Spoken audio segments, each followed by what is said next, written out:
A werewolf shifter romance audiobook, written by Jane. Epilogue.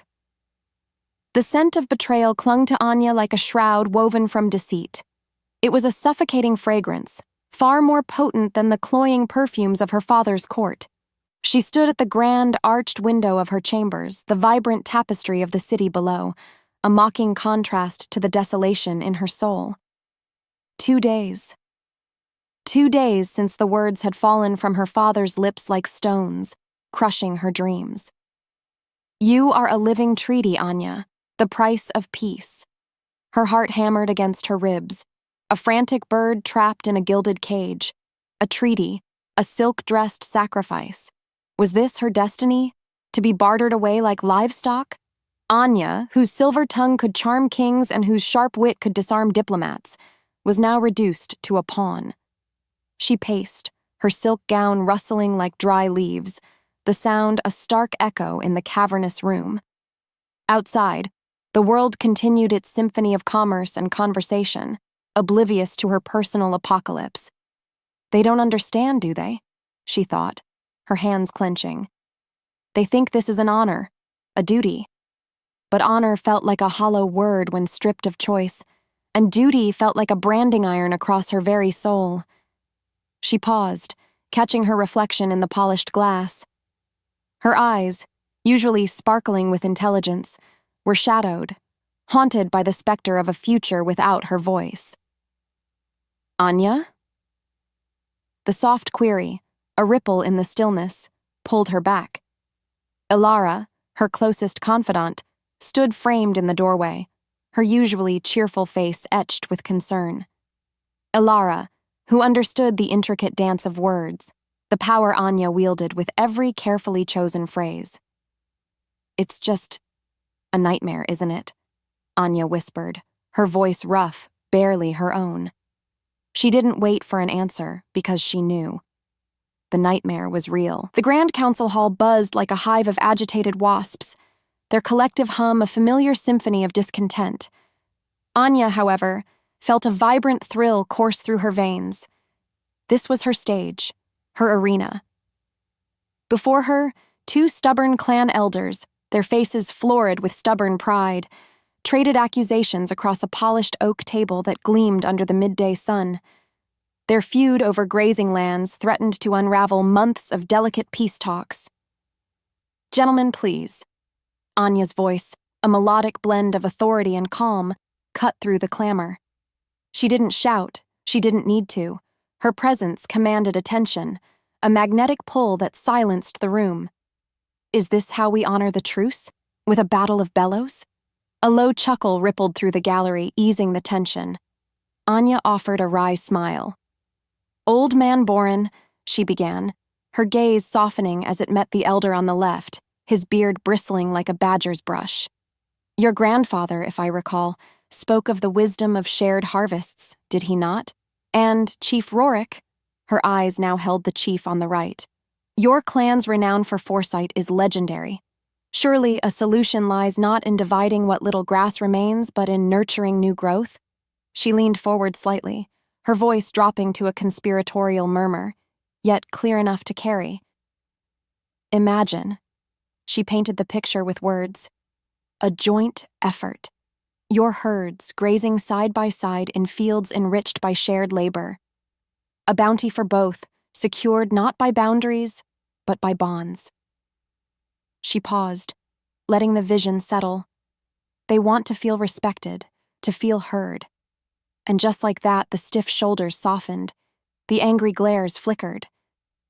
The 2 men, enemies moments before, exchanged hesitant glances. Because of her words, because of her ability to bridge divides, a fragile peace was being woven. This was her life's purpose.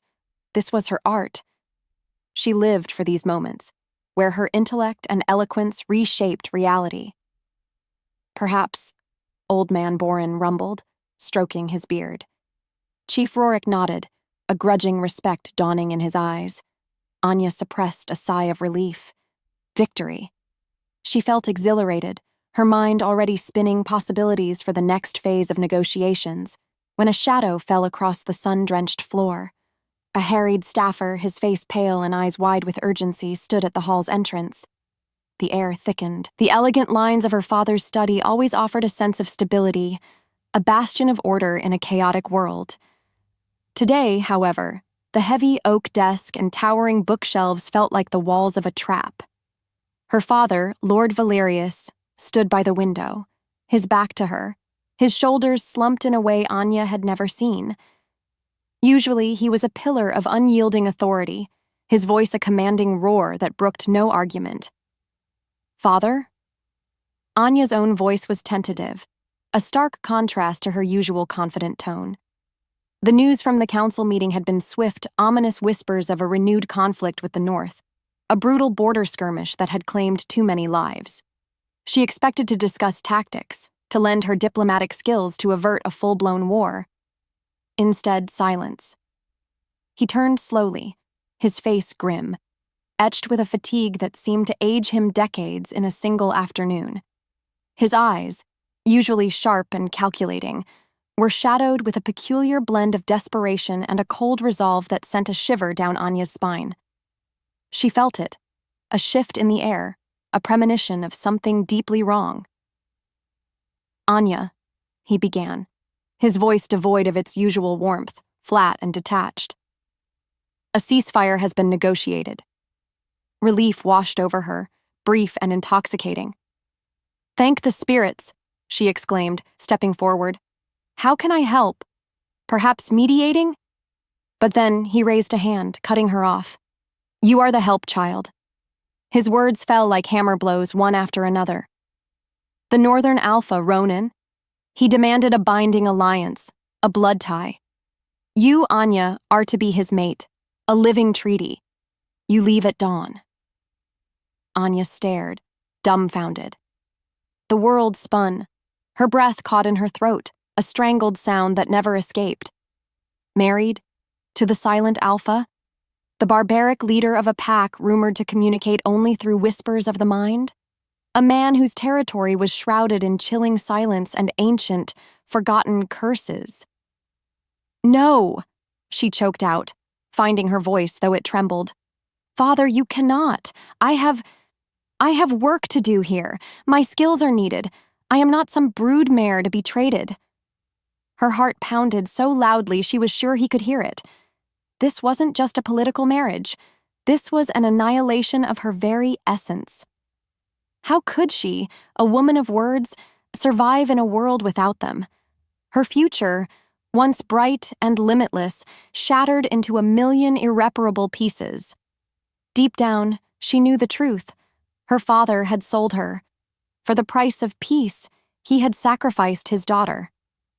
The flickering candlelight cast dancing shadows across the ancient maps unrolled on her study table, each line a cruel reminder of the vast, unknown territory she would soon be forced to inhabit. Outside, the night air was heavy with the distant sounds of her father's guard, preparing for dawn.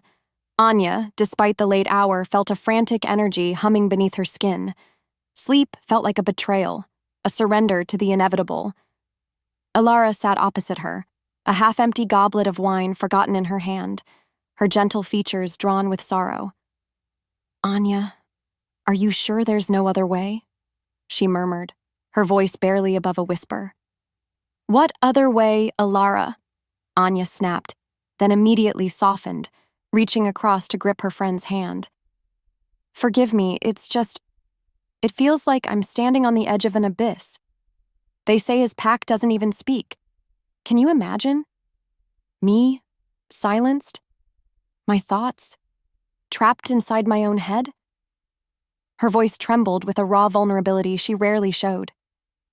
Every thought, every opinion, every feeling, unheard, like a beautiful song composed for a deaf audience. Alara squeezed her hand. "But you're Anya. You'll find a way to make them listen. You always do." "But how?" Anya paced again, her frustration boiling over. "My entire life, built on words, on wit, on persuasion. What am I without it? A ghost? A puppet?" She ran a hand through her hair, desperate. "I need to remember, every debate I've won, every heart I've swayed, I need to hold on to it. It's all I have left." She started recounting stories, almost compulsively. "Remember when I convinced Lord Torvin to reopen the trade routes simply by appealing to his sense of legacy? Or that time I talked down the furious merchants' guild leader just by listening, truly listening, to his grievances?" She spoke faster, as if trying to exhaust her voice, trying to empty her well of words before the long, dry silence. Ilara listened, tears glistening in her eyes, understanding the desperate ritual. Anya was trying to store up memories of her voice, to bottle the essence of who she was because the future promised to steal it all. The thought of being trapped in a gilded cage, her mind stripped bare and her soul unheard, was her deepest terror. She kept talking, weaving tales of past triumphs, of a self that was vibrant and powerful. She clung to these stories, to these words, as a drowning person clings to a piece of driftwood. What followed was the agonizing realization that no matter how hard she tried, no words could ever truly prepare her for the silence. Soon after, a distant horn blew, a mournful sound that pierced the pre-dawn gloom. It was the summons. The hour of her departure had arrived. Anya's eyes met Ilara's, a silent plea passing between them. The final heartbreaking farewell was not spoken aloud, because some goodbyes are too painful for words. The journey north had been a blur of desolate landscapes and Anya's frantic internal monologue, a desperate attempt to catalog every word she'd ever spoken, every witty retort, every heartfelt declaration. But no mental inventory could prepare her for this. The air itself seemed to hum with an oppressive quiet as their escort approached the colossal gates of the northern stronghold. Stone, dark and ancient, rose from the earth like jagged teeth, silent sentinels against a sky the color of bruised plums. The silence here wasn't merely the absence of sound. It was a living entity, pressing down on Anya, stealing the very breath from her lungs. Anya dismounted, her silk dress feeling absurdly fragile against the stark majesty of the place. She opened her mouth, ready to introduce herself, to offer a polite greeting, but no sound came. Her tongue felt thick, useless. Because of that, a wave of panic, cold and sharp, washed over her. She tried again, a desperate croak, but it dissolved into the profound, suffocating stillness. A group of northern pack members emerged from the fortress, their movements fluid and silent. Their faces were devoid of expression, their eyes, however, held an unsettling depth. They communicated without a single uttered word, their gazes shifting, a silent choreography unfolding before Anya's bewildered eyes. It was like watching a play where all the dialogue was implied, understood only by the actors. Then, he appeared. Alpha Ronin. He was a force of nature carved from granite, impossibly tall, with shoulders that seemed to dwarf the stone archway he emerged from. His hair, dark as a raven's wing, framed a face that was severe, unyielding. But it was his eyes that truly captivated Anya, eyes the color of molten gold, intense and ancient, like sunlight hitting a hidden vein of precious ore. They swept over her, a silent inventory, and in that moment, Anya felt as though he saw straight through her, stripping away every carefully constructed facade. Her heart hammered, a frantic drum against her ribs. He offered no greeting, no gesture, just that unnervingly direct gaze. The tension broke as one of his warriors stepped forward, gesturing for Anya to follow. She didn't know what scared her more, Ronin's intimidating silence, or the terrifying realization that her greatest weapon, her voice, was utterly useless here. She was a bird without wings, a fish out of water. She felt exposed, vulnerable, her every private thought suddenly feeling dangerously loud in her own head. What followed was her silent escort through labyrinthine corridors, each step taking her deeper into this world of voiceless communication. The stone walls seemed to absorb all sound, trapping her in a vacuum. She yearned for a familiar voice, a distant murmur, anything to break the crushing quiet. Instead, she felt only the persistent, unsettling buzz at the edges of her own mind, like a trapped fly. The chambers assigned to Anya were opulent, perhaps even beautiful, with furs draped over stone benches and intricate carvings adorning the walls. But to Anya, it felt like a cage, gilded and suffocating. The silence was absolute, heavier here than anywhere else. She tried to speak to the silent attendant who brought her a tray of food. Thank you, she whispered, her voice a dry rasp. The attendant simply nodded, their eyes holding a deep, knowing understanding that chilled Anya to the bone. It was as if they already knew her thoughts, her futile attempts to communicate. Frustration boiled over. She pointed at the steaming stew, then at her mouth, miming the act of eating. The attendant responded with a series of graceful, almost fluid hand gestures, a silent ballet that conveyed perfect meaning to them, but left Anya utterly bewildered. Anya's mind spun, desperate for a foothold, a way to bridge this chasm. This is impossible. How do they live like this? And then, a whisper, faint but distinct, brushed against the edge of her consciousness. It wasn't spoken. It was thought. A clear, empathetic message. You will learn. Anya gasped, clutching her head. It was fleeting, like a half-remembered dream, but undeniably there. It was one of the many telepathic whispers she'd caught since arriving, but this one felt clearer, more intentional. Her heart pounded. This was her deepest terror realized. In this silent world, her every private thought could indeed become a weapon used against her. She pressed her palms against her temples, trying to push the phantom voices away, to build a wall around her mind. She felt exposed, stripped bare. Her breath hitched. No, I won't. I can't let them in. She curled into herself on the plush furs, desperately trying to silence the buzzing, the intrusive whispers that now felt like a violation. She focused on mundane things, on counting the carved wolves on the ceiling, anything to distract her mind from the terrifying openness. She didn't know what scared her more, being understood or the thought of not understanding. Maybe it was fate. Maybe it was a cruel twist of the knife, that the one place she felt truly vulnerable was within her own mind. A sharp, almost physical thrum reverberated through the room, jerking Anya upright. Ronin stood in the doorway, a silent, imposing figure. His golden eyes, predatory and knowing, seemed to pierce through her carefully constructed mental barriers, seeking out the very thoughts she was desperate to hide. The space between them burned. The ceremony was a hushed, stark affair, devoid of music or spoken vows. Anya stood on a raised dais in the center of a cavernous hall, surrounded by the silent, watchful faces of Ronin's pack. Their thoughts were a muted hum at the edge of her perception, still too jumbled to decipher, but she felt the weight of their expectations, their judgment. Ronin stood opposite her, a statue of stoicism. He wore ceremonial leathers, dark as midnight, adorned with intricate silver symbols that seemed to absorb what little light there was. His face, however, remained a mask. Anya, encased in a simple, heavy silk gown, felt utterly stripped of agency. Her initial goal to resist, to argue, had been replaced by a desperate, quiet determination to survive this ordeal without shattering. A revered elder, ancient and wizened, stepped forward, his movements slow and deliberate. He raised a hand, and the low hum of the pack's thoughts seemed to deepen, a collective silent reverence.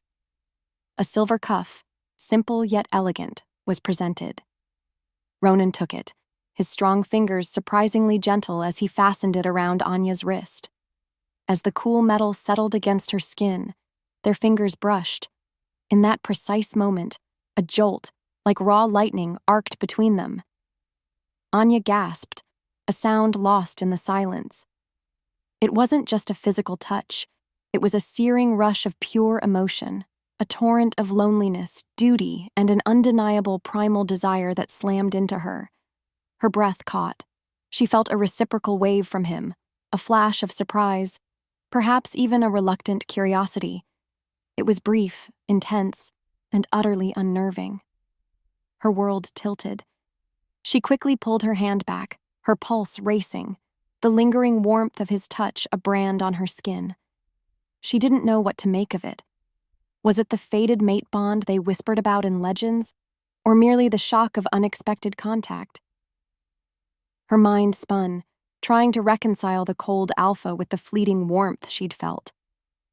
Was he truly so distant, or was there something hidden beneath that fortress of silence? She felt it, clear as day, a fragile connection trying to form in the space between them. The elder then presented Ronin with a similar cuff, which he affixed to his own wrist. The ceremony concluded with a silent, collective bow from the pack members, acknowledging their new Luna. Anya felt the heavy weight of her new reality settle upon her, a profound silence broken only by the persistent, echoing whispers of unfamiliar thoughts in her own mind. She was Ronin's Luna, bound to a voiceless man in a silent world. Her new immediate goal was terrifyingly simple: survive, and perhaps find a way to hear the true song beneath Ronin's impenetrable silence. As the pack dispersed, a quiet understanding seemed to pass between her and Ronin, a silent acknowledgement of the impossible situation they now shared. She knew, deep down, that her fight for a voice in this world had only just begun. The days in Ronin's fortress blurred into a tapestry woven from silence and a desperate need to understand. Anya watched, she observed, she mimicked. Every pack member moved with an almost ethereal grace, their interactions a ballet of knowing glances, subtle hand gestures, and a constant silent hum that resonated in the air, or so it seemed. Anya, however, heard only the profound, oppressive quiet. She yearned for the sharp click of a heel on stone, the murmur of distant voices, the comfort of human speech. Instead, there was only the unnerving quiet, punctuated by the occasional fleeting whispers of thought at the very edge of her perception. One afternoon, standing in a sun-drenched courtyard where pack members trained with silent precision, Anya tried to communicate with a young warrior. He had a small cut on his hand. She pointed to it, then gestured towards the healing herbs she'd seen in the kitchens. She then opened her mouth, forming the word heal without sound. The warrior looked at her, his expression unreadable, then performed a series of rapid hand signs. His eyes, however, seemed to hold a flicker of amusement. Anya's face flushed. She understood nothing. Because of that, frustration gnawed at her, a bitter taste in her mouth. She tried another gesture, a question about the training methods, but again, received only a silent, complex reply. This is impossible, she thought, a scream echoing in her mind, unheard. She felt like a clumsy, oversized bird trying to join a flock of elegant swans. Her despair was a heavy cloak. She knew her worth had always been in her articulation, her ability to use words as tools, as weapons, as bridges. Now those tools were useless. She felt herself shrinking, her vibrant personality dimming in the crushing silence. But then, a subtle shift occurred. As she focused intently on the warrior's hands, trying desperately to decipher their meaning, a jumble of soft, fleeting images, like half-formed dreams, flickered through her mind. Pain, training, healer, soon. They were disjointed, indistinct, but they were there. A small, almost imperceptible surge of something new. Anya gasped, clutching her head. She recognized the warrior's thoughts. The flicker of amusement she'd seen on his face earlier now made sense. He'd been thinking, "She'll get there, it's a slow dance." A tentative spark of determination ignited within her. Perhaps, just perhaps, the silence wasn't entirely impenetrable. Anya's attempts at silent communication were as clumsy as a newborn deer. She tried to mimic the elegant hand gestures of the pack, often getting them wrong, leading to confused or politely amused glances from those around her. It was humiliating. One morning, however, Ronin assigned her a mentor, Lyra, an older, quiet woman with eyes that held the wisdom of ancient forests. Lyra moved like a shadow, graceful and soft, her presence a balm against the usual intensity of the pack. She communicated mostly through shared tasks and gentle, guiding telepathic impressions, rather than formal instruction. Lyra led Anya through the pack's daily rituals, from the meticulous weaving of fishing nets to the precise movements of tending the medicinal herb garden. Lyra didn't speak, of course, but her thoughts, when she allowed them to brush Anya's mind, were clear and steady, like a calm river. Observe, feel, understand. Anya struggled. Her mind, so used to the rapid-fire exchange of words, felt sluggish and clumsy when trying to grasp these nonverbal cues. She constantly worried she was missing something vital, or worse, broadcasting her own frustrated thoughts for all to see. One afternoon, Lyra was teaching Anya how to prepare herbs, the delicate leaves releasing their aromatic oils between her fingers. Anya, frustrated by her inability to follow a particularly intricate set of hand movements, let out a silent groan of exasperation. Her mind, unbidden, projected a vivid image: herself, tangled in a pile of herbs, looking utterly ridiculous. Lyra stopped, her silent hands freezing. Then, a soft, warm ripple of amusement touched Anya's mind, distinct and clear. It was a thought form, a gentle chuckle, followed by an image of Lyra untangling a similar mess herself many years ago. Anya stared, astonished. She had projected a thought, a clear, intentional image, and Lyra had understood. And just like that, everything changed. The fear that had kept her telepathy locked away began to recede, replaced by a thrilling sense of possibility. Lyra's eyes, soft and knowing, conveyed encouragement. Anya's initial goal to merely grasp the fundamentals of this new silent existence had transformed. Now, she wanted to truly connect, to bridge the gap not just with gestures but with her mind. Because of that small success, her shame at her clumsiness began to fade. Maybe, just maybe, this silence held a power she hadn't yet understood. She felt a subtle shift within her, a quiet unfolding. The realization settled deep in her bones. This was the true path to communication here, not just for the pack, but for herself. The shared meals in the Great Hall were always a silent ordeal for Anya, a performance where she constantly felt exposed, yet paradoxically invisible. Today, however, Ronin sat directly opposite her, his golden eyes usually distant, seeming to pierce her very soul. The air around him shimmered with a raw, contained power, a silent storm waiting to break. He consumed his meal with an efficiency that was almost unnerving, yet every now and then, his gaze would flick to her, intense and assessing. Anya, meanwhile, nervously pushed food around her plate, acutely aware of his scrutiny. Her heart hammered a frantic rhythm against her ribs. She felt the familiar low hum of his telepathic presence, stronger than anyone else's, like a deep resonance in the earth. She couldn't decipher his specific thoughts, but she perceived his mood, a weighty mix of solemn duty and a lingering, unspoken sorrow. She wanted to ask him about it, to pierce that impenetrable fortress of silence he built around himself. Why do you carry such a burden? The thought, unbidden, formed clearly in her mind, a question she never would have dared to voice aloud. To her shock, Ronin paused, his fork half raised. His golden eyes, which had been fixed on her, now seemed to deepen, a flicker of something unreadable passing through them. He didn't respond with hand gestures. Instead, a faint, almost imperceptible pulse of thought brushed against her.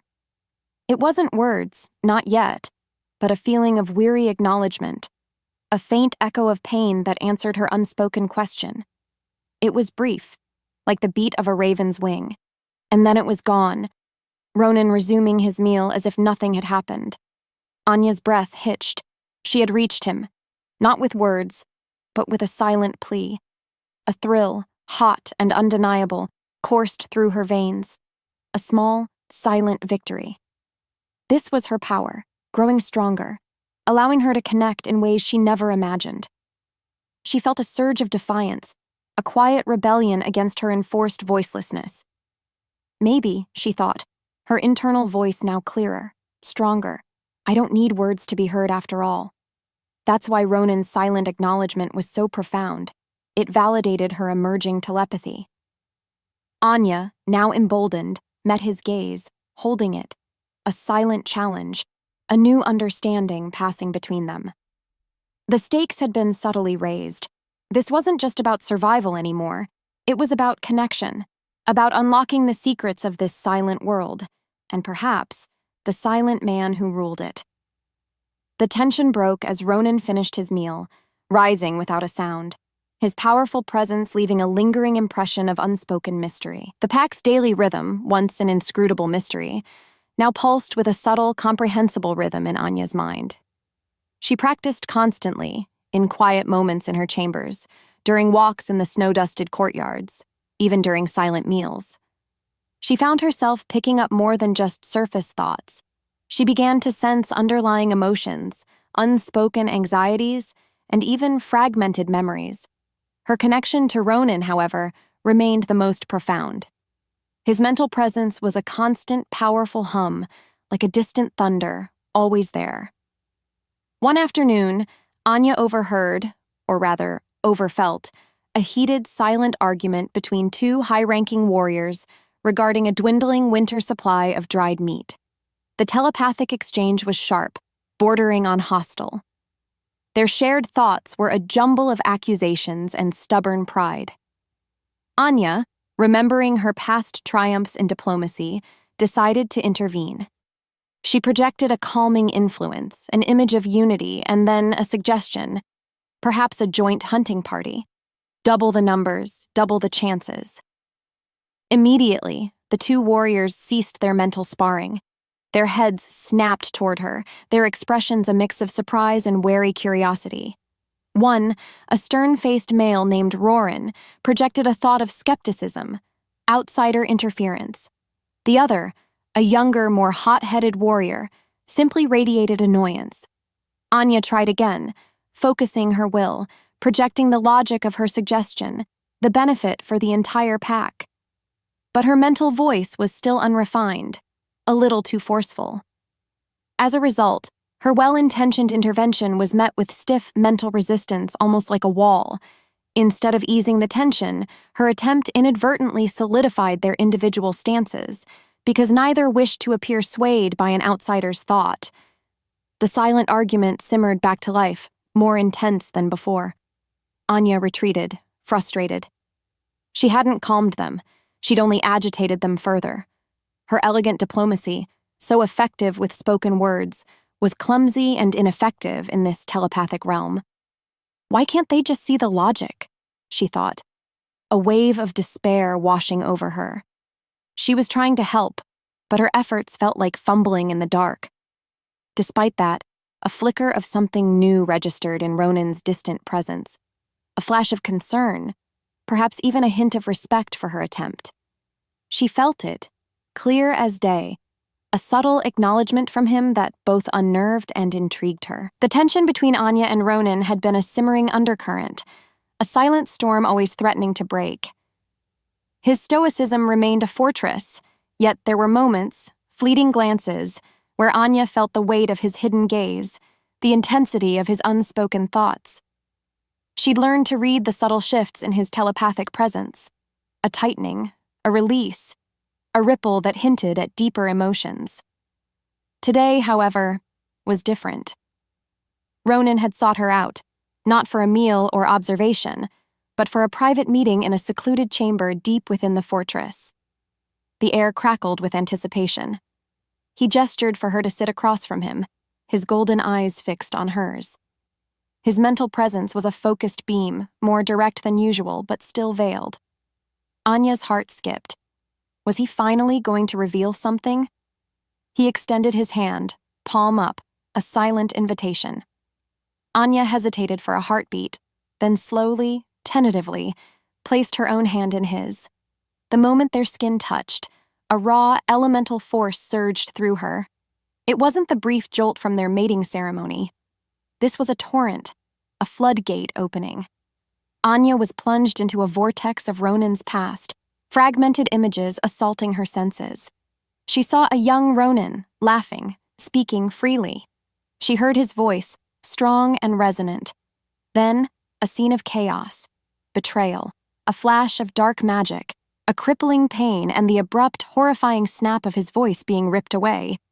The agony was visceral, so real, Anya cried out, a sound that finally escaped her lips, raw and startled. But the most shocking revelation wasn't Ronin's pain, it was the magic itself. Anya felt its oppressive weight, its intricate weaving within her own mind. And she was unaffected. She could touch it, trace its lines, understand its malevolent design without being silenced. Her immunity was not just a shield, it was a mirror. In that same terrifying, exhilarating moment, she felt Ronin's deep, ancient secret. The curse was interwoven with his very bloodline, a festering wound that had silenced his ancestors for generations, and only a direct conduit to the curse itself could unravel it.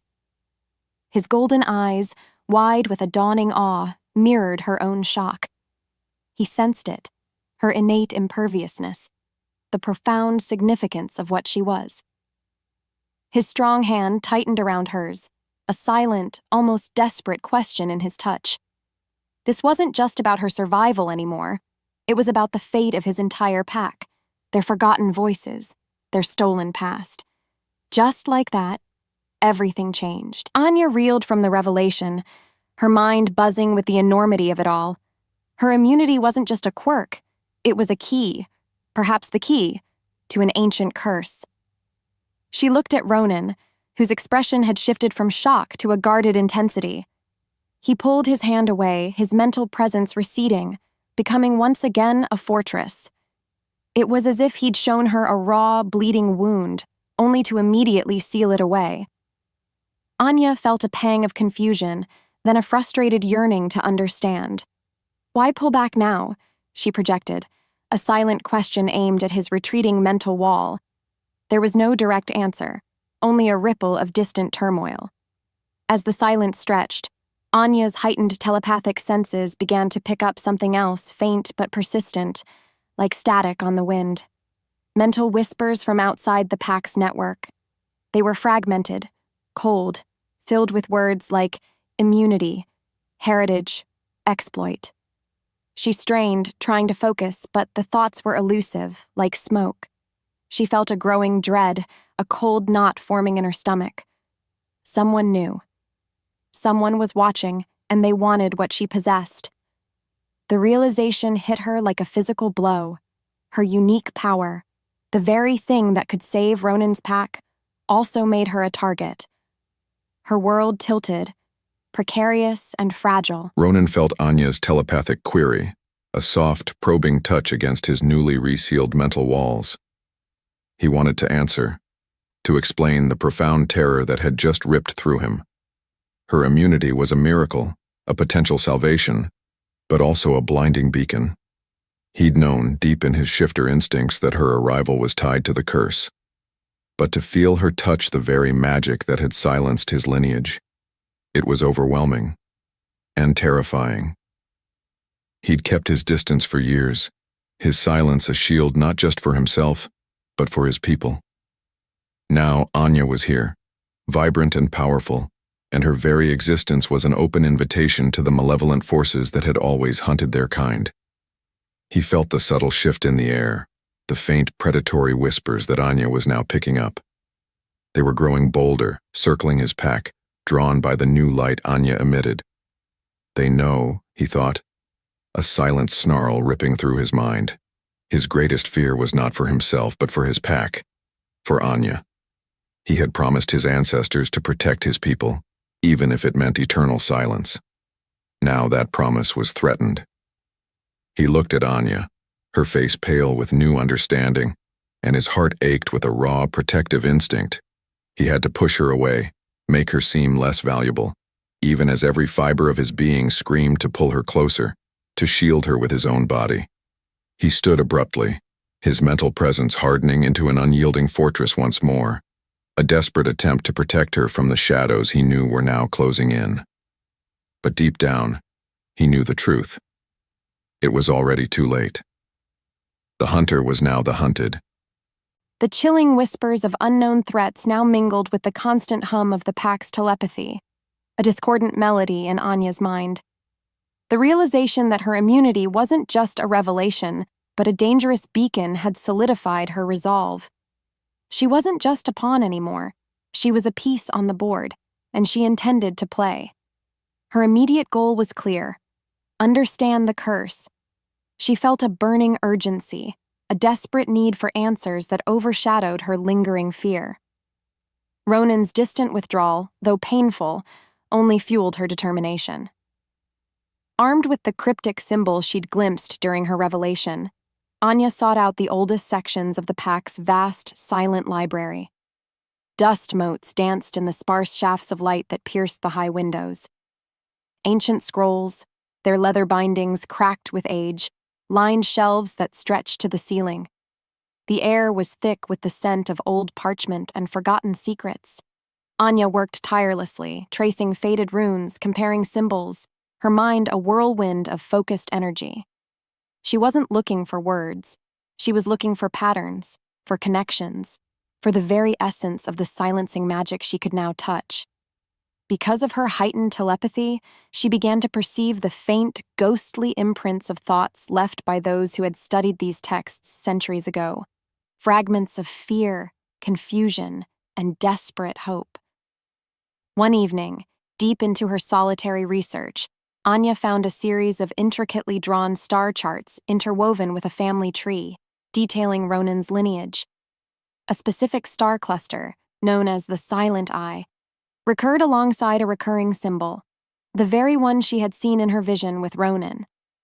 This pattern suggested a celestial origin to the curse, something far older and more complex than she had imagined.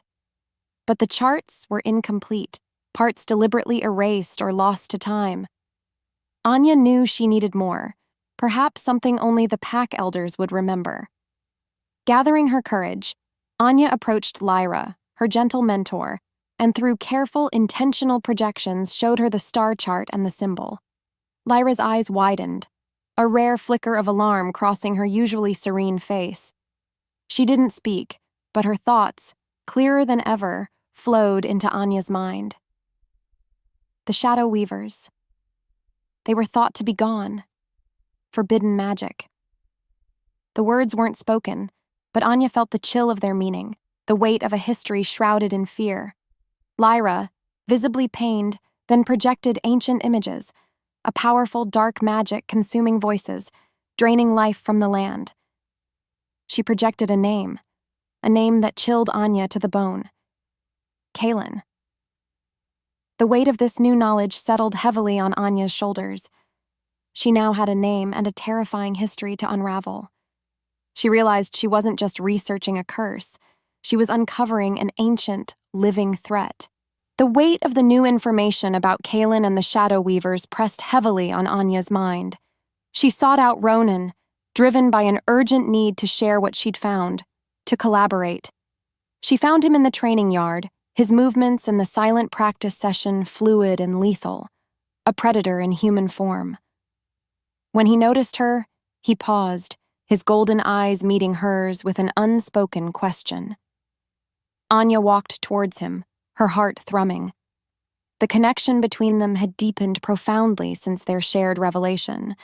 It was a silent storm, intense and undeniable, conveyed through charged glances and accidental touches that lingered, igniting a quiet fire within her. She projected her findings, the star chart, the name Kaelin, the whispered fear of the Shadow Weavers.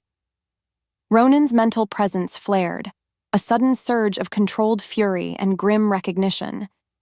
He dismissed the training, his warriors dispersing silently. Then he led Anya to his private study, a sparsely furnished room dominated by a single massive map of their territory.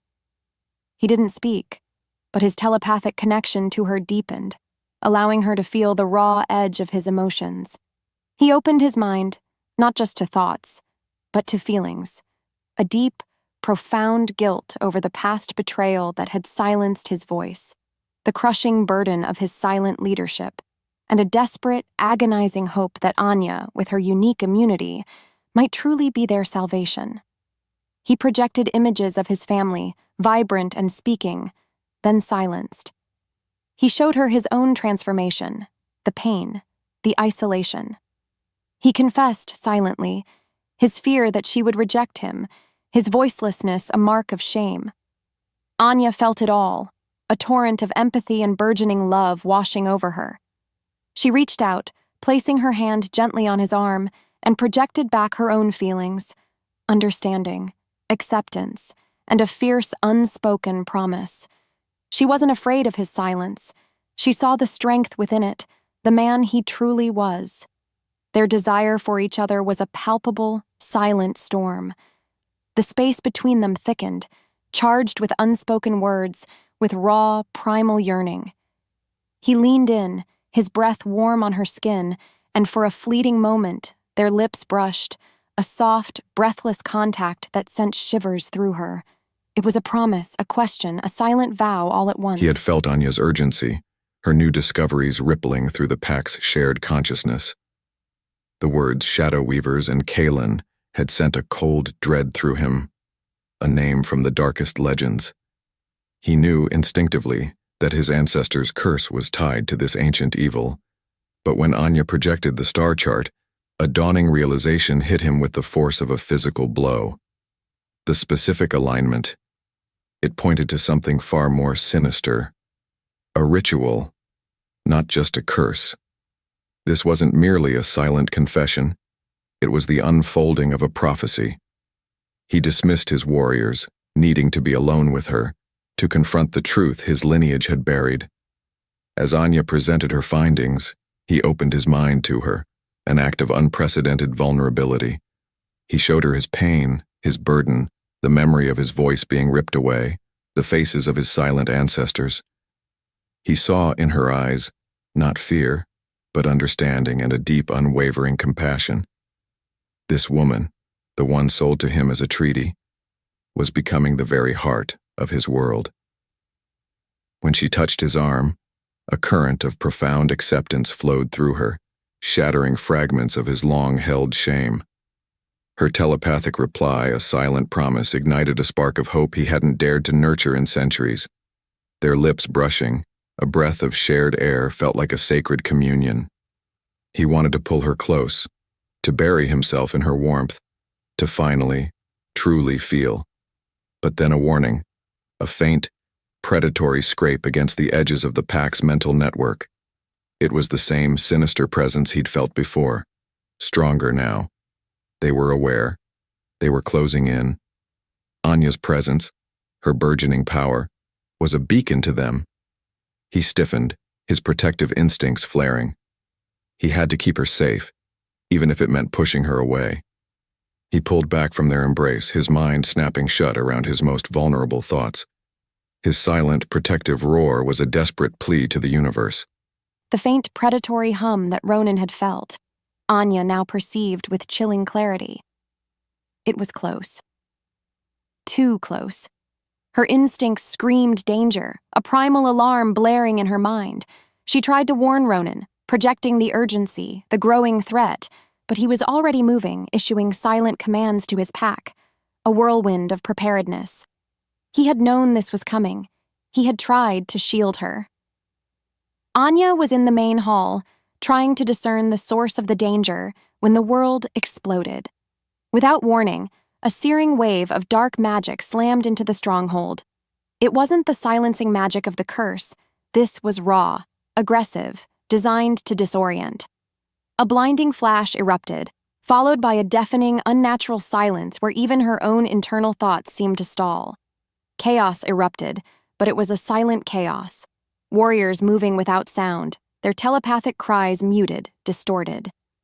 Anya felt a sudden, sharp pain as a dark-cloaked figure emerged from the swirling magical residue, their face obscured.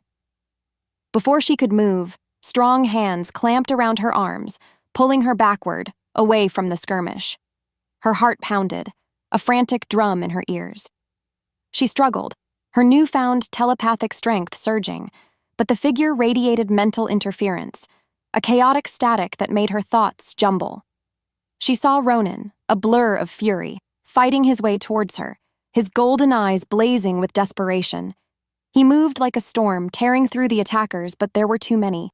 He was fighting fiercely, his silent roars echoing only in her mind. As she was dragged towards a gaping hole in the wall, blasted open by the magic, Anya made one last desperate attempt. She focused all her will, all her fear, all her burgeoning love for Ronin, and projected a single, raw image into his mind. The silent eye. Kaelin. It was a flash, a final desperate message before darkness swallowed her whole.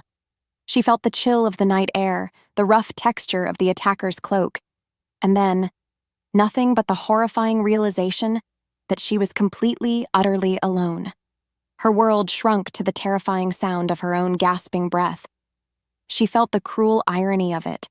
She had just begun to find her voice, only to have it ripped away once more. The world outside Anya's new prison was a chilling contrast to the vibrant chaos of her abduction. She lay on a cold stone floor, the air thick with the metallic tang of old blood and something else, something ancient and malevolent that made her skin crawl. Chains, thick and cold, chafed her wrists and ankles, binding her to the wall of a subterranean cell. Darkness pressed in, broken only by a single flickering torch in a distant sconce, casting dancing shadows that seemed to mock her. Her mind, usually so active, felt sluggish, muffled by the lingering effects of the dark magic that had abducted her. A figure emerged from the gloom, tall and slender, their face obscured by a deep hood. They moved with a predatory grace that sent shivers down Anya's spine. The air around them crackled with a distinct, unsettling energy, different from the pack's harmonious hum. This was the source of the chaotic static that had jumbled her thoughts during the abduction. So the little conduit awakens. A voice, smooth and deceptively soft, sliced through the oppressive silence. It was a human voice, yet it held an alien resonance that made Anya instinctively recoil. "We've been watching you, Luna, such a unique gift wasted on a silent brute." Anya lunged against her chains, a defiant growl rising in her throat, though it was only a whisper in the vast, cold space.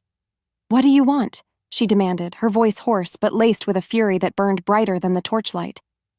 The cloaked figure chuckled, a dry, rustling sound like dead leaves skittering across stone. "What do we want? The true power of the silent eye. The ancient magic Ronin's pathetic ancestors tried to bury. And you, little Luna, are the key." They stepped closer, and Anya felt a cold, invasive probe at the edges of her mind, trying to breach her defenses. She clamped down, erecting mental walls, channeling her fear and anger into a solid shield.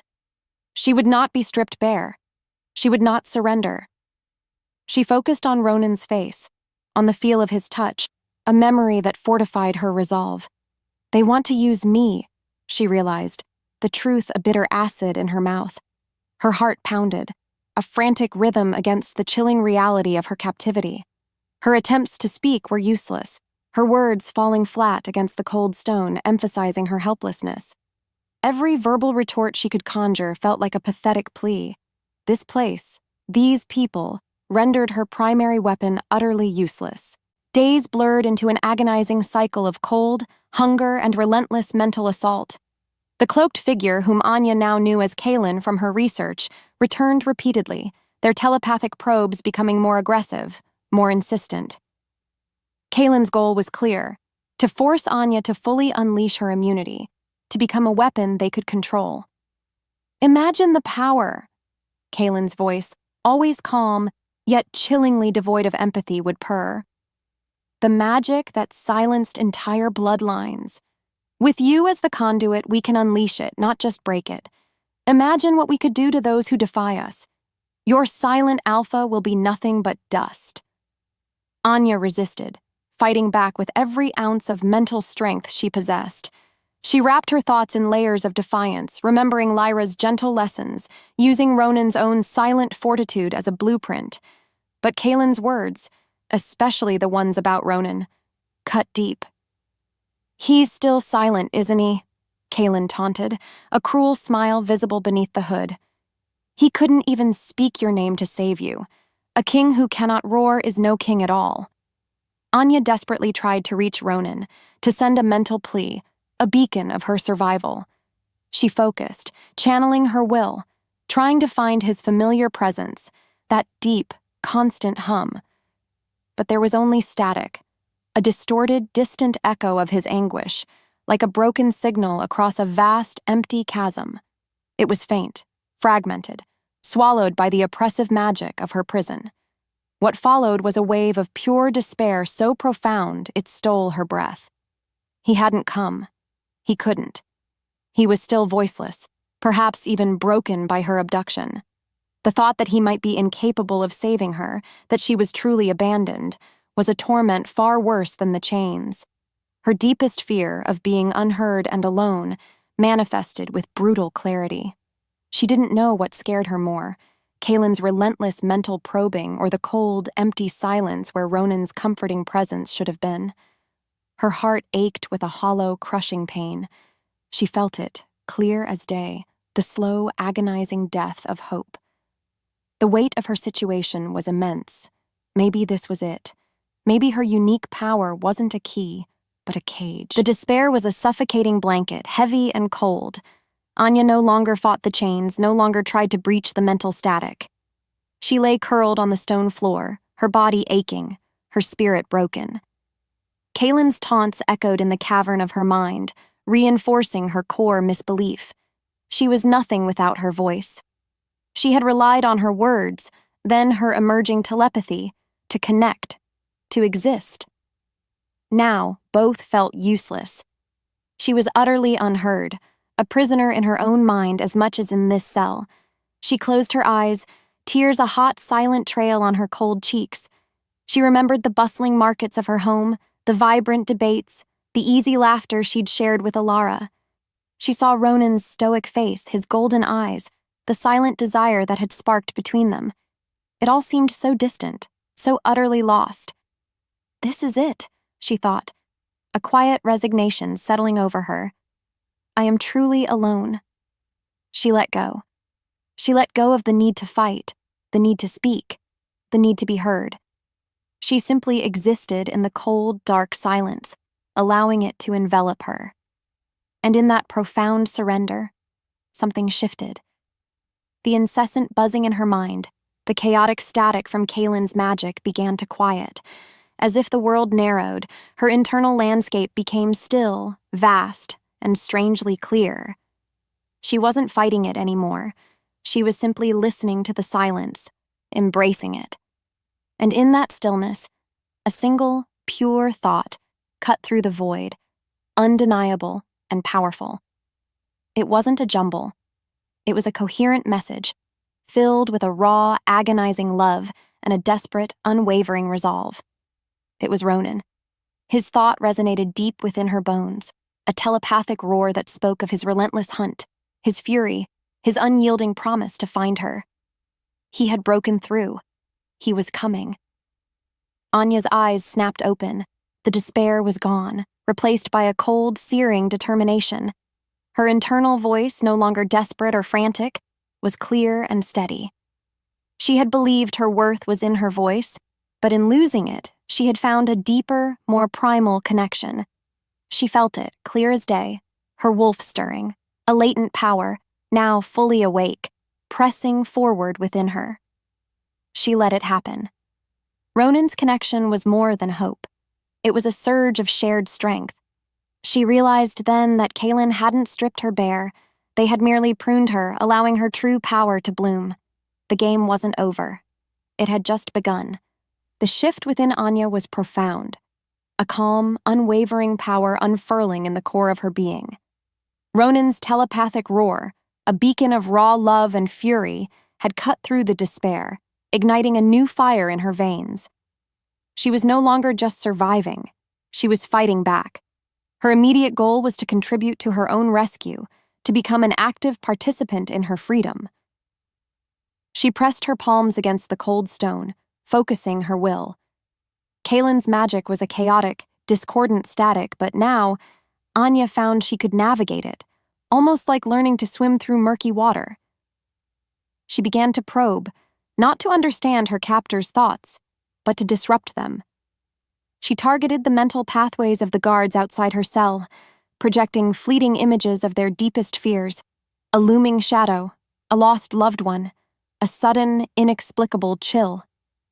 The effect was subtle at first, a guard momentarily twitching, another glancing nervously over his shoulder.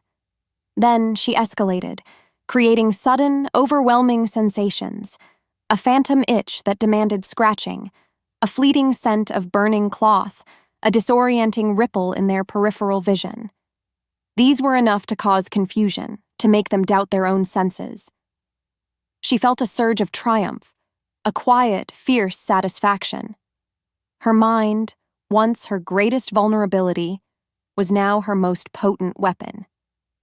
With every successful mental manipulation, Anya's confidence soared. She reached out, trying to find Ronin's mental presence again, aiming for a clearer connection. This time, there was no static. His mind, burning with singular focus, was a roaring bonfire in the distance. She poured her will into a single, cohesive thought. I am here. The silent I. Kaelin. She envisioned the star chart, the symbol, the ancient, malevolent power. She flooded the connection with her resolve, her love, her desperate hope. It was a silent promise, a vow hurled across the miles. She didn't know if it reached him, not fully, but she felt a powerful surge of energy flow back, a shared current of determination. The thought resonated deep within her soul, a renewed hope that was stronger because it was shared. Ronin's world had been a silent scream of anguish since Anya was ripped from his grasp. His inner wolf had clawed at the edges of his control, snarling for vengeance. He had felt the crushing despair from Anya, a soul-deep ache that threatened to consume him. Then, a miracle. A spark. A flash of her unique mental signature cutting through the void. I am here. The silent I. Kaelin. The message hit him like a physical blow, jolting him from his frozen despair. She was alive, she was fighting, and she knew about Kaelin, the ancient terror he'd thought buried. A raw, guttural sound tore from Ronin's throat, a sound he hadn't made in years. It was a growl, born of fury and a desperate, surging hope. It was rough, painful, a tearing sensation in his throat. But it was his. The pack, gathered in the war room, their telepathic communication a frantic buzz of alarm and fear, froze. Their alpha, the silent alpha, had made a sound. Ronin dropped to his knees, clutching his throat, the sound a strange alien thing. But then, another sound. Anya, he forced out, her name a broken whisper, then a rasping cry. It was agonizing, but each syllable was a step towards reclaiming what had been stolen from him. He pushed through the pain, the rusty mechanism of his voice protesting, fueled by Anya's mental message. He had to speak. He had to rally his pack, not just with their shared mind, but with the primal power of his voice. He rose, unsteady at first, then straightened. His voice, still rough, began to deepen, gain power. They took her, he rasped, his eyes blazing, meeting each warrior's gaze.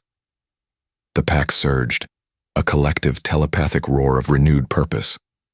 The moment Ronin's voice, though broken, pierced the long silence, something ancient shifted within them all. His hope, now magnified by the returning sound of his own voice, resonated with every member of his pack. They would find her. The sound of his own voice, raw and unpracticed, was both a revelation and a torment. Each word scraped against his throat, a constant reminder of the long years of silence. But the memory of Anya's desperate mental message, her courage, fueled him. He stalked the war room, his voice gaining strength with every command, every strategy, every guttural roar that escaped him. Kaelin, he rasped, the name a bitter taste on his tongue, has taken her. He seeks to exploit Anya's immunity to the silencing magic, to unleash its full destructive power, not just break it.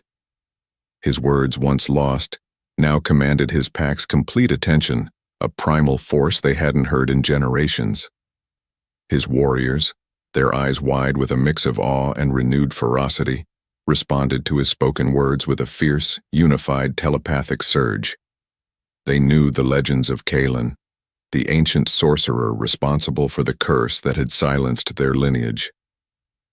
Ronin laid out his plan, a daring assault on the hidden fortress where Kaelin likely held Anya. He spoke of the dangers, the sacrifices, but also of the desperate hope that Anya represented.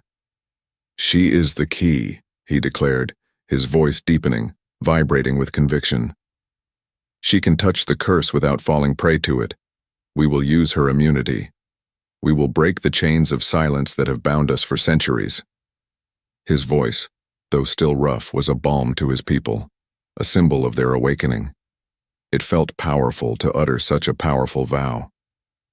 Suddenly, a clear, sharp thought pierced his mind, distinct from the pack's hum. It was Anya. Her projection was a complex array of images and feelings, outlining her own discoveries. She showed him the star chart, the connection between the Silent Eye constellation and the curse, and the horrifying truth. The curse wasn't just magic. It was a living entity, sustained by the silence itself. It needed to be severed at its heart, and only a direct confrontation at the precise location, powered by her immunity, would suffice. It was a profound plan, audacious and terrifying. "We must go to the source." Her thought resonated, together. Ronin's breath hitched. He had feared for her safety, wanted to shield her, but she wasn't waiting for rescue. She was mapping the path to their salvation. His heart swelled with fierce pride and a love so profound it brought him to his knees. He looked at his pack, then back to the mental image of Anya. "She knows the way," he announced, his voice now strong and resonant, filling the hall. "She is leading us." His true voice had returned, not just his physical ability to speak, but the leader, the mate, the protector he was always meant to be. Trapped in her cell, Anya clung to Ronin's mental presence like a lifeline. She felt his anguish, his fury, and then a monumental shift, the first painful sounds of his voice. Her heart swelled. He was fighting for her, truly fighting. And his voice. It was the most beautiful sound she'd ever imagined. She had projected her discoveries, the chilling truth about the curse's true nature, the star charts, the name Kaelin. She knew, instinctively, that the solution lay not in mere rescue, but in a combined effort, a direct assault on the curse's core. As Ronin's voice grew stronger, each word he uttered a testament to his unbreakable will, Anya felt a profound connection, a true partnership. She was guiding him from within, and he was roaring for her from without. She was no longer powerless. She was an essential part of the fight. The memory of Ronin's silent confessions, his fear of being unheard, now spurred her on. They would face this together. She felt a fierce, joyful determination. The scent of pine and anticipation filled the crisp night air as Ronin led his pack through the ancient snow-dusted forests. His voice, once a distant echo, was now a resonant roar, guiding his warriors, coordinating their movements. "Flank them!" he bellowed, his voice carrying easily over the rustling snow. His pack moved with silent efficiency, their telepathic cohesion amplified by his booming commands. He felt Anya's presence in his mind, a sharp, guiding beacon. She was projecting images of the antagonist's stronghold, hidden entrances, patrol routes, weak points in their magical defenses. It was as if she saw through stone, laying bare their enemy's secrets. The fortress loomed ahead, a dark, jagged silhouette against the moonlit sky, shrouded in the oppressive magic Anya had described.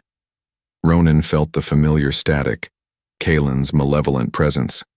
But now, it was tinged with Anya's defiant light. "She's cutting through their defenses," he projected to his closest warriors, his voice dropping to a low, powerful growl. "Stay with me." They moved like shadows, a silent tide of powerful wolves driven by their alpha's rediscovered voice and their Luna's unwavering will. His heart pounded a primal drumbeat of anticipation. He could almost taste the moment he would reach her, the moment he would pull her into his arms.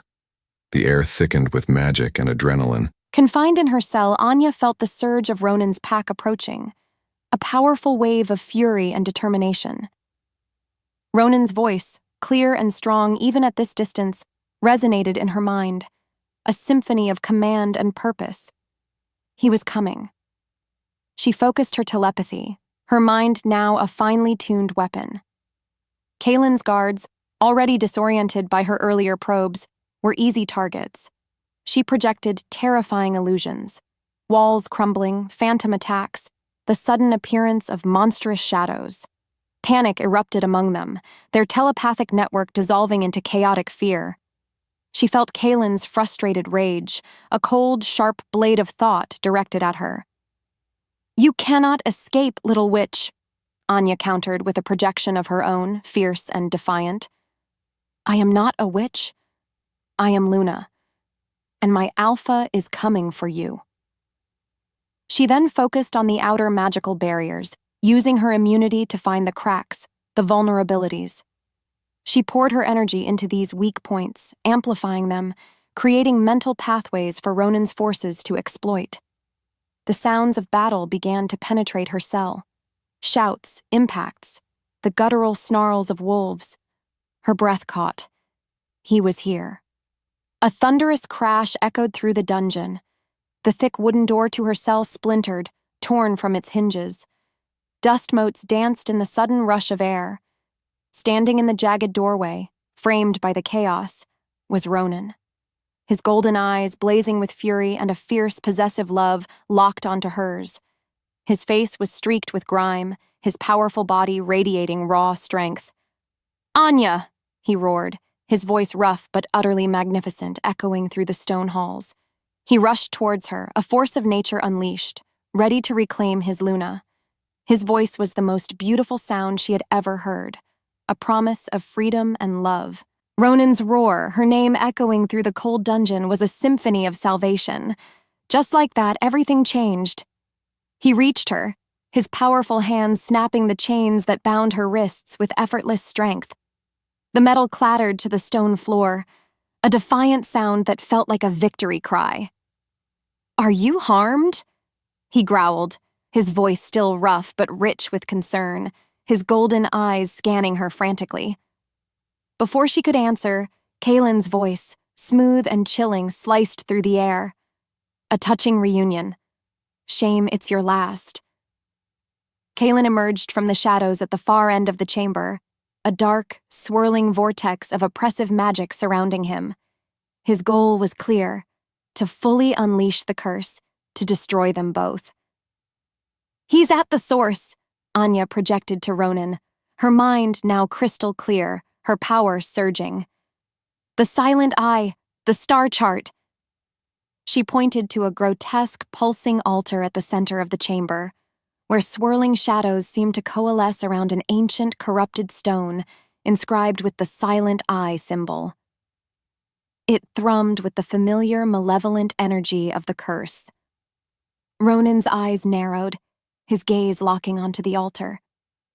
"My ancestors' chains," he snarled, his voice low and vibrating with raw fury. He lunged, a blur of dark fur and primal power, but Kaylin met him with a burst of dark energy, slamming Ronin back against the wall.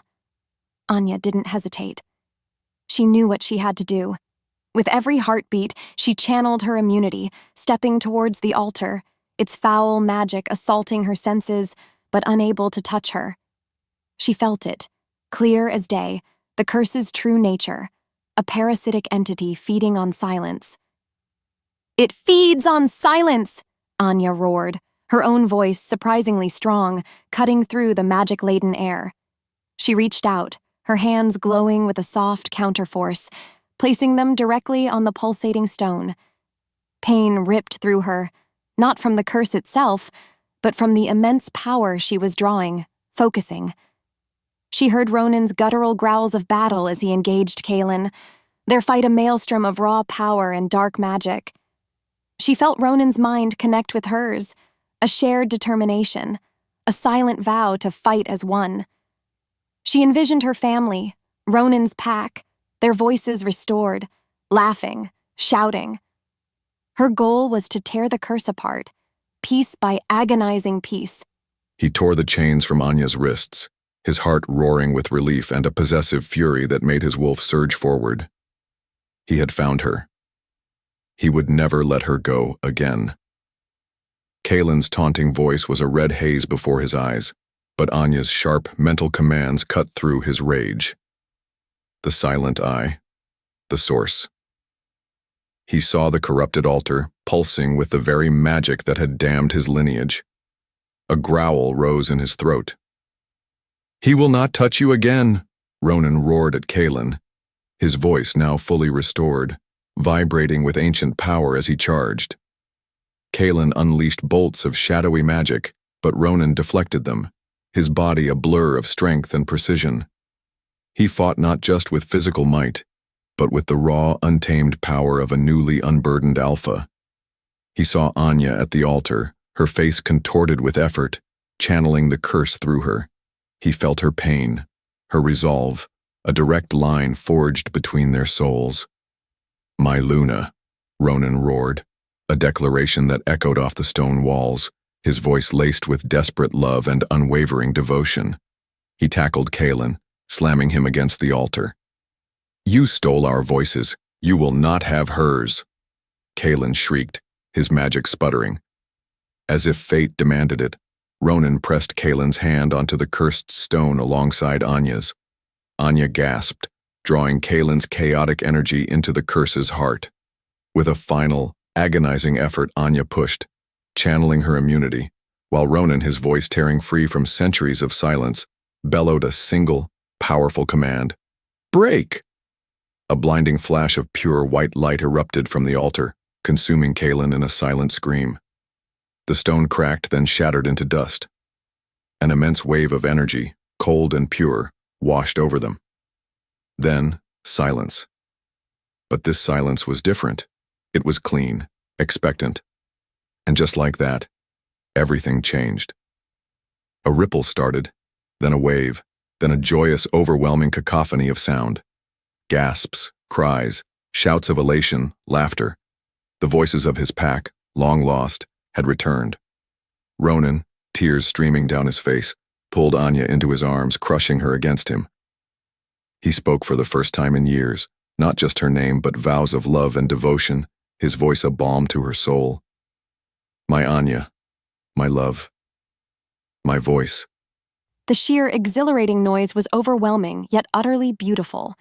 It was a symphony of rediscovered sounds, the joyful shouts of Ronin's warriors, the triumphant cries of those who had burst into the chamber, their voices, once muted by the curse, now gloriously unrestrained. Ronin held her close, his body trembling, his voice, a deep resonance against her ear, repeating her name.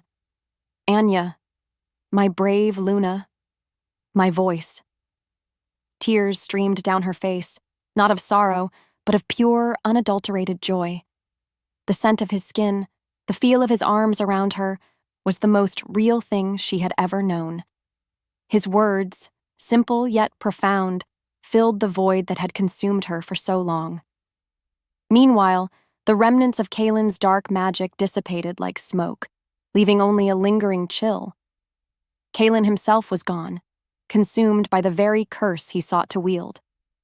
The immediate aftermath was a whirlwind of relief and raw emotion. Pack members stumbled into the shattered chamber, their faces etched with shock and then overwhelming elation as they heard their own voices, their brothers' and sisters' voices, for the first time in generations.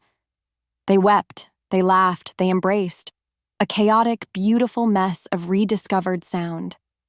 Anya, still in Ronin's arms, reached out mentally, offering comfort, guiding their initial jumbled telepathic cries into coherent thought. She felt their gratitude, a warm, overwhelming wave of shared joy. Ronin pulled back slightly, his golden eyes, wet with unshed tears, searching hers. He gently cupped her face. You did it, Anya. You saved us. You gave us back our voices." His voice, though still raw with emotion, was steady, full, a miracle. She leaned into his touch, savoring the solid, real presence of him, the man who was no longer silent, the man who had found his voice because of her. She felt their bond, stronger now, woven with both spoken words and the silent language of their souls. The tension broke into a shared sigh of profound relief, marking the end of a terrifying journey. The sound. It was everything. The world had exploded into sound, a symphony of his pack's rediscovered voices. He held Anya, crushing her against him, burying his face in her hair, breathing her in. "My Anya, my love, my voice," he repeated, the words tasting like nectar on his tongue, each syllable a profound truth that resonated deep within his bones. He could speak. He could finally tell her, with words, the depth of his feelings. He watched, through tear-filled eyes, as his pack erupted in joyous chaos. Warriors hardened by years of silent communication now wept openly, their voices cracking with emotion as they called out to each other. He saw a mother embrace her child, their voices mingling in pure relief. It was a sight he had only ever dreamed of, a future he thought forever lost. Anya, still in his embrace, reached out with her mind, her presence a calming anchor in the overwhelming surge of emotion. She was guiding them, helping them navigate the cacophony, a true Luna, a voice for their reborn pack. He pulled back, needing to see her, to impress upon her the magnitude of what she had done. Her face, tear-streaked and beautiful, glowed with a triumphant light. "You saved us," he murmured, his voice thick with emotion, his thumb brushing her cheek. He could feel the depth of her love, her understanding, not just through their mental bond, but through the vibrant life in her eyes. The centuries of silence, the burden he had carried, had finally been lifted. Because of Anya, his pack was whole again. Their future, once shrouded in the silent torment of the curse, now stretched before them, a canvas waiting for the joyous clamor of life. Months later, the northern stronghold buzzed with a vibrant, beautiful noise. Laughter echoed through the great hall. Stories were told around crackling fires, and the sounds of children playing filled the courtyards. The silence that had once defined this place was gone, replaced by the symphony of a thriving vocal pack. Anya, standing beside Ronin on a sun-drenched balcony overlooking the revitalized lands, felt a profound sense of peace. She was no longer a living treaty. She was their Luna, not just in title, but in every fiber of her being. She often found herself seamlessly shifting between spoken words and telepathic communication. "The southern trade caravans arrive tomorrow," she said aloud to Ronin, her voice clear and confident, a stark contrast to the strangled whispers of her arrival. "They're bringing mountain herbs we desperately need." Then she sent a silent thought, laced with amusement, and perhaps some of that surprisingly good fruit wine. Ronin chuckled, a low, rumbling sound that made her heart skip. He responded aloud, "Indeed, a successful negotiation, thanks to your silver tongue, my Luna." But his mind also sent back, "And your silver mind." Their communication was a rich tapestry, woven with both spoken and unspoken threads, a testament to their unique bond. Anya often held workshops for the pack, helping them relearn the nuances of verbal communication, encouraging those who still hesitated. She told stories, not just of her old life, but of their shared triumph, of Ronin finding his voice, of the pack reclaiming their sound.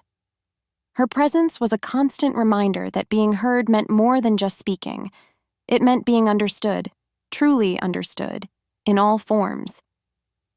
The thought of being trapped in a gilded cage, her mind stripped bare and her soul unheard, was now a distant, vanquished terror. She was free. Life with Anya was a revelation, a constant symphony that thrilled his senses. He spoke now, easily and often, his voice a deep, resonant rumble that had once been lost to him. He found joy in simple conversations, in the sound of Anya's laughter, in the boisterous shouts of his pack children. He was still the silent alpha in name, but his silence was now a choice, a comfort he shared only with Anya in moments of deep intimacy. He watched her interact with the pack, her vibrant energy infectious. She was truly the voice of their people, teaching them not just to speak, but to connect. "The healers are requesting more of that mountain feverfew," Anya spoke aloud, her voice clear. "And for the new pups, extra warm pelts," her thought added, a soft, warm touch in his mind. Ronin nodded, a profound sense of gratitude washing over him. He had found his voice, yes, but he had found his true self, his true purpose in loving Anya. Their connection was a constant shimmering thread, a silent understanding that transcended any words. Their happily ever after was a world filled with the beautiful noise of a love that learned to communicate in the deepest silence. Epilogue. Years later, the northern winds still whispered through the ancient trees, but they carried the joyful sounds of life. Anya and Ronin stood on a high bluff, their hands intertwined, watching their children play in the sun-dappled valley below. Their eldest, a spirited young boy with his mother's quick mind, shouted instructions to his younger sister. The girl, with her father's golden eyes, responded with a silent, teasing thought, a flash of shared mischief. They moved between spoken words and telepathy with effortless grace, a testament to the world their parents had built. Anya's voice, warm and melodious, carried on the breeze as she finished a story about their pack's long-lost history, a tale filled with shadows and then glorious light. Ronin, his arm wrapped around her, smiled, his gaze tender. He sometimes spoke of the years of silence, a stark contrast to the richness of their present. Their life was a testament to love's power, a vibrant, noisy tapestry woven from shared dreams, rediscovered voices, and the profound, beautiful connection forged in the deepest silence.